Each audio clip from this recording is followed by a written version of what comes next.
Well, good afternoon everybody, and welcome to my channel. My name's Motor Rover, and it's Saturday afternoon, sun's out, so we're going to go out on a bit of a ride out today.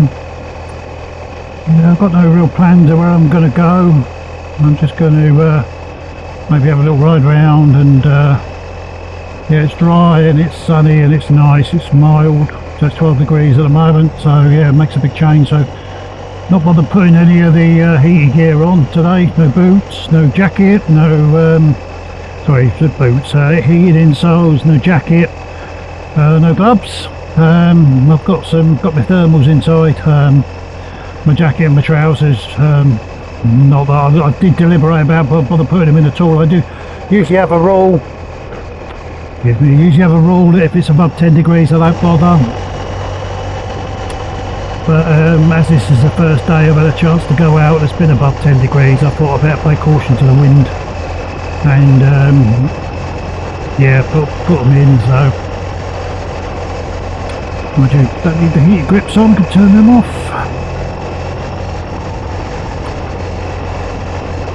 Yeah, so I've got no real plans where I'm going to go today, to be honest with you. I'm just going to go out for a ride. There's a big scooter meet going on up near my house at the school. I think it's called the John Paget School.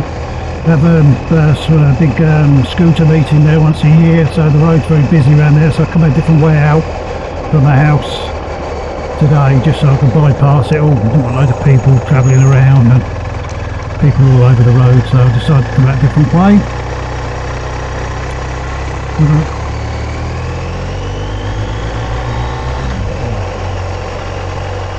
So yeah, I put a video up on YouTube this week. There's a two coming up here now actually, as you can see, coming in the opposite direction. Very cool. Not my kind of thing, but I suppose if you're into that kind of thing, then very cool. Yeah, I put a video up on YouTube this week for my trip last week out to Simon Whitchurch's Simon Weir's Whitchurch Loop, route number 27 if his bike is Britain book. Also another minor change on the bike this week, I've moved the camera, believe it or not. So what I've done is move the camera. If you've seen any of my previous videos, I had them on a couple of what they call it, ball mounts. The camera was coming up here on the left hand side, and I've got rid of that. I'll try to change it, because one of the problems being is if you were to sort of go along at a reasonable speed, it starts flopping down. The balls are just not grippy enough, to be honest with you, so I've decided to bring it inboard behind the fairing now. She'll put the fairing down when I think about it. Yeah, so I brought it inboard into the fairing this morning and put it just there by the side of my sat nav. But still, I moved my sat nav along a little bit, just to maybe, I don't know, half an inch, maybe 10 millimeters along to the right, and it's just given enough room to get the ultimate add-ons, handlebar mount, which I use to ultimate add-ons. Yeah, I'm sure it's ultimate add-ons. A handlebar mount, what I use for my camera mount.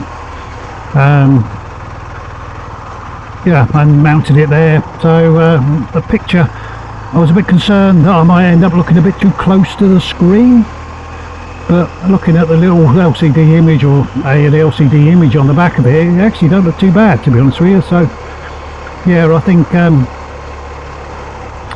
happy with that. I'll leave it there for today, see what it looks like. If it looks rubbish, I'll stick it back where it was before. And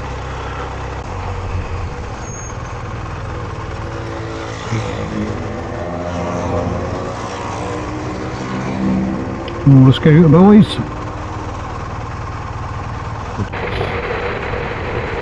So what I'm going to do today is I'll give you a what I think is a 1,000-mile review. I've done 1,000 miles on the Anakee Road Tyres now, since I put them on the bike in November time. So scratch the nose. Yeah. So what I'm going to do today is put a 1,000-mile review on there and what I think of them. So obviously, previously before, the bike comes standard with the Anakee Wild tyres, and I swapped these over, mainly because I'm never really ever truly going to take this bike off-road. And I did a bit of research, and the Anakee Road Tyres were better suited to what I do on sort of every day on the bike, for touring and so on and so forth, and getting out and blast around the countryside, rather than Anakee Road, which are more dedicated for sort of a 50-50 tyre. So yeah, my choice was to stick some Anakee Roads on it. They weren't cheap. I think just over 400 quid when I put them on there, £430 off the top of my head, if I remember rightly. I put the price up on the screen. I actually paid for them in the end, and I bought them from Roy Pidcock in Nottingham, or Long Eaton. That's no longer there, they've gone out of business now. So but yeah, that's where I got them fitted. No, well, the reason I got them fitted there was because a lot of the other tyre fitting places around couldn't guarantee me that they could, first of all, fit my bike wheel, my spoked wheel, into their tyre machine. And then the second thing is, if they could fit it in there, they couldn't guarantee me they weren't going to damage it, which took me off immediately. So I decided to stick with going with BMW, get them to change it for me. Yeah, so I got them fitted by Roy Pidcock, and yeah, so they've been on the bike for 1,000 miles now, and I am really impressed with them. They are fantastic tyres, really, really good.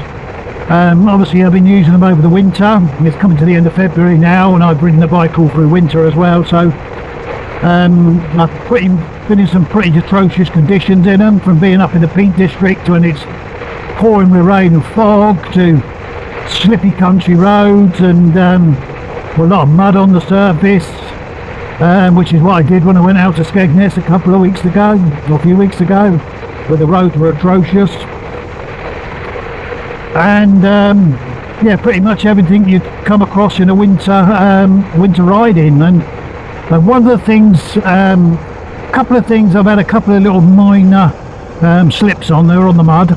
Obviously, when you go around some of the corners and there's mud left in the middle of the road and you weren't expecting it, the bike's had a bit of a twitch on it, which, well, I mean, there's no tyre's going to stop that, to be honest with you. But the traction control kicked in and straightened the bike up, and no problem at all. So just a quick sort of arse twitch at the back of the bike in all the time I've had them. So other than that, nothing, absolutely nothing. They've been as rock solid as can be. One thing that has surprised me is, previously, before, the lean angles on the bike, now obviously with the Anakee Wild tyres, they're a 50-50 tyre, so they're not going to go like a road tyre would kind of grip off what it would offer. Well, the one thing is the lean angles on the bike. So what I'm going to do is I'll show you some statistics on the screen of previously the lean angles I could achieve.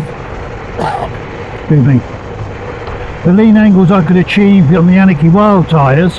And bear in mind, some of these are from summer riding, where the roads are obviously warmer, cleaner, a bit more tacky. All the tyres end up being a bit tackier. So you'd expect to get the best case scenario from them tyres on some quite, let's say, high speed, slow speed roads as well. So a good variety of roads. And then compare them to what I could achieve on these Anakee Road tyres. And it really opened my eyes up to how much better these tyres are than the Anakee Wild tyres in road conditions. Now bear in mind, we're talking winter to summer comparables here, and I've got better lean angles out of these tyres in the middle of winter on some questionable roads than what I did out of the Anakee Wilds in summer. So very, very good. And I'll put them statistics on the screen. From what I'll do is download some images from the BMW connected app, which I record, both record speed, lean angles, where your ABS is kicking in and everything else. So I'll put some images up on the screen to show you that comparison. Yes, I'll be very impressed with them, to be honest with you. Another thing you really notice, when the speed away they lean into the corners as well. I mean, it's just effortless to get this bike to change direction. And yet they instill so much confidence in you as well. So I'm going to try and save these tyres so they last me till I come back from my Europe trip, which are probably going to be best part 2,500 miles by the time I've done there and back, maybe a little over that.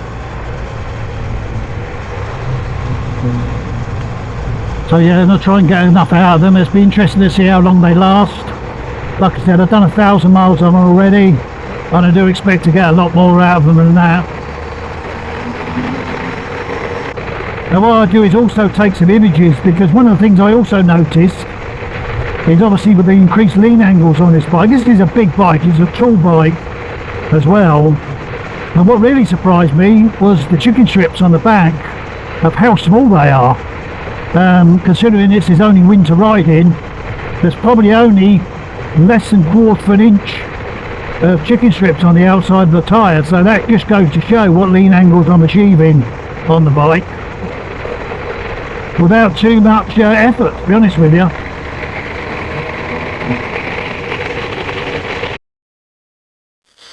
Okay, so this is now a couple of days after we shot that video on the tyres, and what I'm going to do here is just show you some of the chicken strips. So if we look at the front tyre on here, you can actually see the chicken strip about this wide on here. If we go to the rear tyre, you will see that the chicken strip is a lot narrower on there. Okay, so we're now down to sort of this kind of width. There's some spattering on the edges on here, but that's probably where I've been riding on it. But yeah, definitely far better on these tyres than they ever were on the Road 5s I put on my previous RS. So I'm very pleased with them. Let's go over to the other side. And again, you can see on there that they're actually not far off, actually getting close to the edge. I think when summertime comes, and I think I do my trip into the Alps, I think the chicken strips on this bike could be completely and utterly gone. So very pleased. There she is in her full glory. Now my previous bike to this one was a BMW R1200 RS, and I didn't have, obviously on that bike it didn't have the BMW connected app on it. It only had the older type of dash on it, which obviously with the new electronics and the IMU and all this kind of information that's now on these modern bikes, it tells you what you can achieve on there, and I didn't have that on my RS, and I always used to think to myself, I mean, I'm not a slow rider, I'm not the fastest, I don't go around trying ways to kill myself on the bike, but I don't hang about on it. And bear in mind, I took that bike to the Alps, up onto the Alp passes in Switzerland and over to the Dolomites in Italy and the Grossglockner, which is similar to the routes I'm going to be doing this year on the bike. And I'm almost sure the chicken strips on this bike are less than what it were on my RS. So you're really impressed with what you can achieve. Now this bike's taller, I think it steers in better than the RS does as well, so yeah, it's quite deceiving when you look at this bike of how good it does handle and how much confidence it instills in you when you go around corners, and especially when you put some decent tyres on it as well. Now I'm quite looking forward to the summer when the weather gets a lot better and the roads improve no end more, because I think even then we'll be up over the 40 degrees lean angle ranges on this bike, which for a big old adventure bike style bike I think is absolutely phenomenal.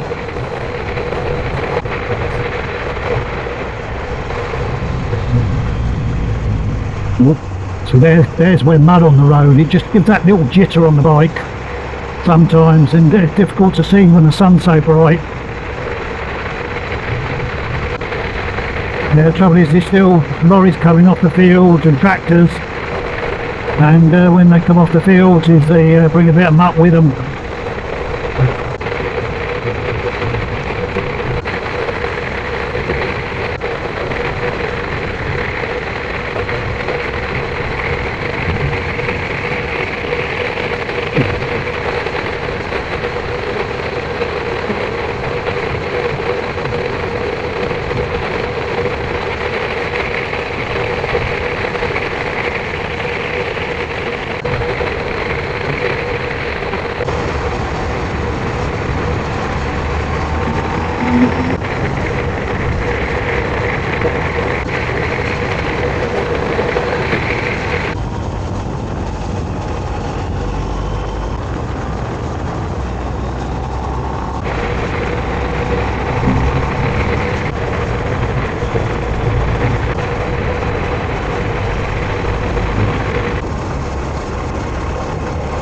Okay, so would I recommend the Anakee Road Tyres? 100%. I think they've been absolutely fantastic on the bike. I'm really happy with them. And I think, okay, they're, like I said previously before, they're not cheap tyres, but then they offer value for money, and I do like the Michelin range of tyres. I've had on other bikes, Pirelli, Dunlop tyres on other bikes, and they're okay. Cheaper price point in some cases than the Michelins, but I think with the Michelins, with the wear you get out of them, they offer the best value for money.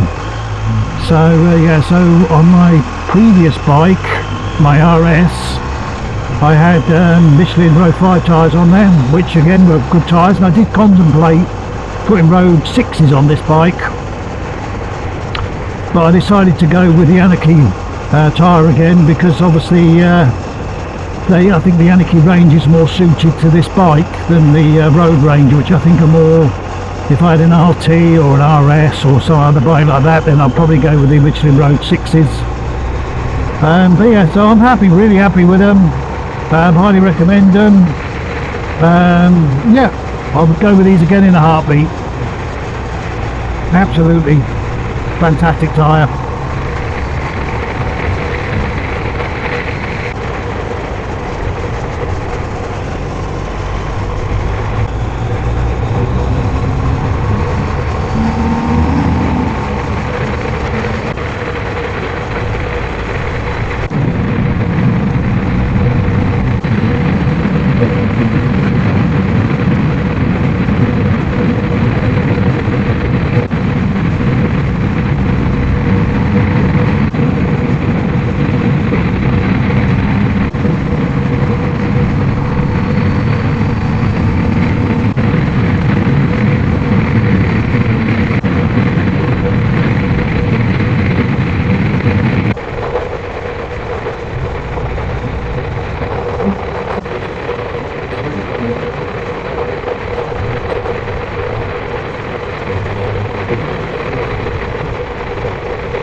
So most of the roads on the way home now are going to be pretty boring, to be honest with you. There's a lot of built up areas, sort of there's two ways of coming into where I live. You can sort of go out straight out into the rural areas and onto some good roads, and the other way is the road I'm on now is basically just built up roads with houses and so on and so forth, and 30-mile-an-hour speed limit. So what I'm going to do is end the video now. If you stuck with me till the end, thank you for watching, and hope you like my review of the Anakee tyres, and you go ahead and purchase them, because I don't think you'll be disappointed, to be honest with you. I think they're absolutely cracking tyres. So yeah, thanks for watching, and I'll catch up on the next one.